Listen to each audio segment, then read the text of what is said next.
Hello there and welcome. You're currently watching Competitive Elder Dragon Highlander Television, and we're doing a budget series focusing on getting into cEDH on a budget. And in this video we're going to be talking about how to build your mana base on a budget. Now, before we are starting to put lands inside our deck, we need to answer a simple question. What is our deck's game plan? What are we trying to achieve? What is the deck's goal? And when we have answered this question, we will kinda know what lands we're going to need inside our deck, what lands to put in. And in this video's example, we're going to be looking at Najeela 5-color commander deck and Thrasios and Tymna 4-color commander deck. Now both of these two decks need kinda the same thing. Turn 1 green source of mana on untapped, so they can cast an land or elf or maybe a bird of paradise on turn 1. Kinda really important for them. And on turn 2, Najeela really needs 1 red source of mana, so you can cast your commander from the command zone. And in Thrasios and Tymna you kinda need white and black mana to be able to cast your commander Tymna from your command zone as well. But after that, following up, they want to have something really strange. They want to have as much humanly possible blue sources of mana so they can cast counter spells, and some of course black mana as well, so they can cast their tutors and other stuff like that. Now that's already asking for a lot, but they're actually asking for more. Najeela the Blade Blossom actually wants access to all 5-color identities on whatever random 5 lands she could possibly draw from her entire deck. That's actually kinda tricky. Now let's begin at looking on how a budget-less deck is going to do this. A deck that is either on Cockatrice, Proxied, or have been investing a lot in duels and shock lands and fetch lands. So what they will do is they will put 10 fetch lands inside their deck to be able to draw out shock lands and dual lands from their deck and have that turn 1 forest in play. They will then follow up by fetching more with more of their fetch lands to find other lands that are able to tap for blue mana, and etc, keeping it going. But duels, shock lands and fetch lands is way out of budget, so let's see how we can do this without those lands. Let's begin with looking at Command Tower, maybe the best land in the entire EDH format. Now what other alternatives are doing close enough to the same as Command Tower? Well, we have Exotic Orchard that can tap for mana what an opponent's land could produce. In the end, this should be able to tap for whatever mana. Then we have Forbidden Orchard, which can tap for whatever mana you want, but will give an opponent a 1/1 token colorless spirit. In the end, however, that is actually an advantage, because now you can actually give your opponent blockers, which is good versus other Tymna opponents, and also versus other Najeela opponents, or versus any other commander deck that wanna go to combat and attack. And when you wanna give your opponent blockers, then Forbidden Orchard is actually quite good. It's a kinda cEDH political card. In the end, I really wanna recommend it. Then we have lands like Tarnished Citadel, Mana Confluence, and City of Brass. These lands tap for whatever mana but will deal damage to you in the process. They also come into play untapped, which is wonderful. Then we have the Battle Bond land cycle, which I'm going to call James Bond lands. So we have Morphic Pool, Luxury Suite, Spire Garden, Bountiful Promenade, and Sea of Clouds. And actually one more thing, these lands are actually better than shock lands, unless you have fetch lands in your deck, because these lands come into play untapped whatsoever, because when a shock land comes into play you're forced to pay 2 life for it to become untapped, and that is why these lands are actually better. The big difference is with fetch lands, you can actually fetch them, and also these lands doesn't work whatsoever with High Tide. But we're not building a High Tide Storm deck at the moment, we're playing a 4 or 5 color identity deck, which means that these lands are great, and they are also on a budget. Well, they are on a budget currently. They could rise in price, I don't know. I think they are a bit underrated and are really good. I highly recommend them. I play Morphic Pool from time to time, even in budget-less decks, by the way. And then we have the pain lands, which are great. They come into play untapped, which is wonderful and perfect, really what we want. They can also be tapped for colorless mana, but then they can also be tapped for 2 optional colored mana, but deal 1 damage to you in the process. So for example, this Llanowar Waste will either give you black or green mana.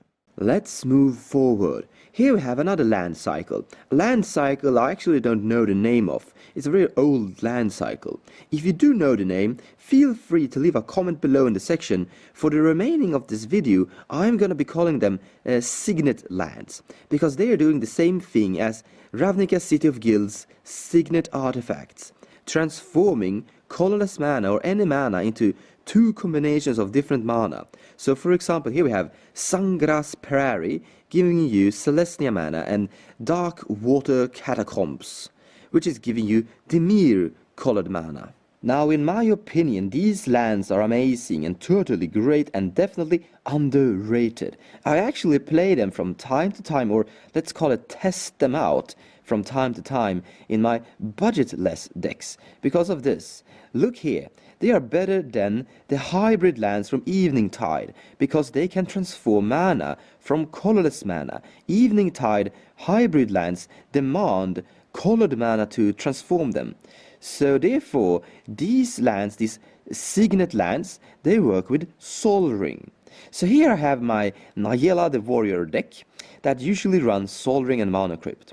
And when I have my Sol Ring and Mana Crypt, I have a problem, because Sol Ring and Mana Crypt give me colorless mana, while Najeela demands Verberg mana, all 5 color mana.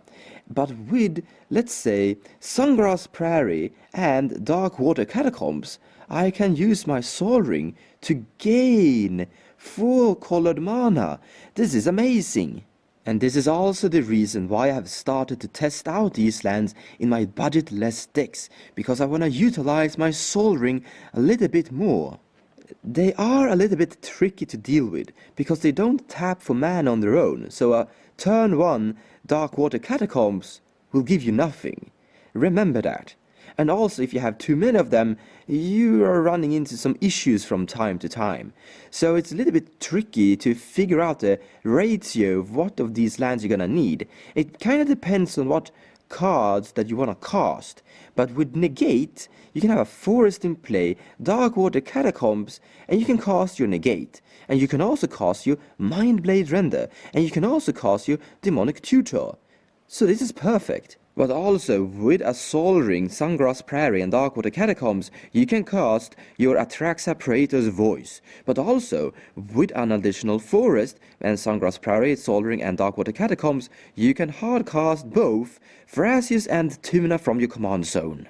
So, let's weave this together. So the condition, the goal, what we wanted to achieve was a turn 1 consistently untapped green source of mana, so that we could cast one of our mana dogs on turn 1. And after that, we wanted to have as much blue source of mana as humanly possible, so that we could cast as much blue control magic as we wanted. So, Bountiful Promenade, Spire Garden, Mana Confluence, City of Brass, Tarnished Citadel, Exotic Orchard, Forbidden Orchard, and Command Tower. And then you have some pain lands. Now there are 4 pain lands that either tap for green and then something else. Green black, green blue, green red, and green white. Let's also include the fast land Botanic Sanctum that taps for either green or blue. Now normally, fast lands are pretty expensive because they see play in Modern from time to time. But currently, Botanic Sanctum is within budget. So currently I have about 11 lands here, and I wanted to reach 18. That means that I'm missing something about 7 lands. So what I'm going to do to fix this is that I'm going to include 7 basic forests. What? So including 7 forests will definitely fix the first part of the goal, but it will screw up the second part of the goal, where I wanted to have as much blue source of mana as humanly possible. But let's go back in history of magic. Let's go way back before fetch lands existed.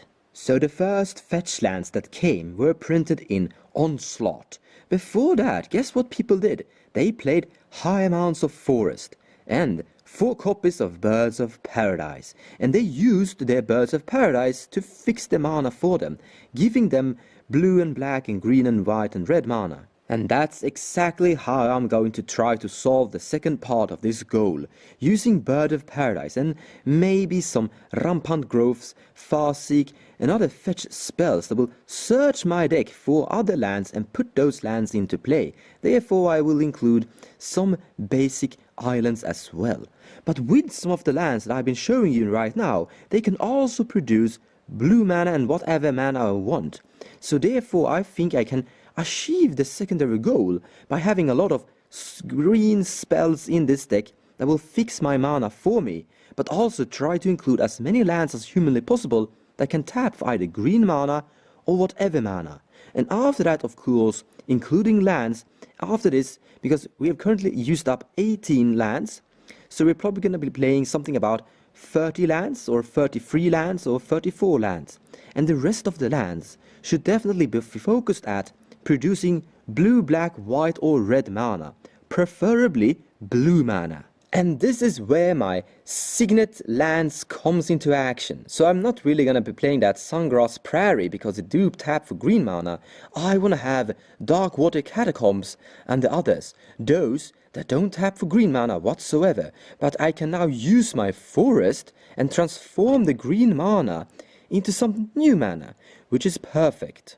This is gonna help me enable my Najeela's ability even though I have a bunch of forests in play. And with Rampant Growth and Farseek and some other cool stuff, I will be able to tune out and shrink my deck, which is what Fetch Lands is achieving.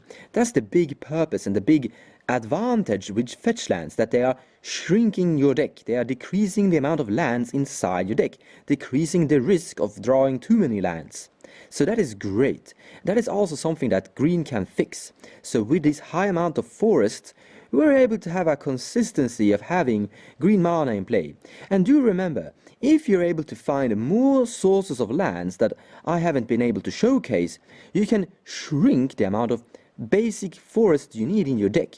That will make your deck more better. Because I'm gonna be honest, I haven't been in this area of Magic for a very long time. I've been spoiled with expensive gold fetch lands and shock lands, so I haven't really been needed to think about this. I didn't need to play Rampant Growth and Farseek, so this video is actually kinda good for me because I needed to go back in history quite a lot, and I realized that I actually don't own many of these cheap and budget lands. Kinda interesting for me, actually. I guess that many of the things that I've been saying to you in this video is something you already know, but I hope you have learned something from it anyway, and got some ideas on how to build your mana base on a budget. Now I've only been talking about how to make it and doing it in the goal of this 5-color and 4-color stuff. If you want to build a 3-color deck, or maybe a storm deck focusing on high tide, that's a whole different thing. A whole different question, a whole different goal to achieve, and that's probably for another video. In any case, thank you for watching this and have a great day. I'll see you guys in the next video.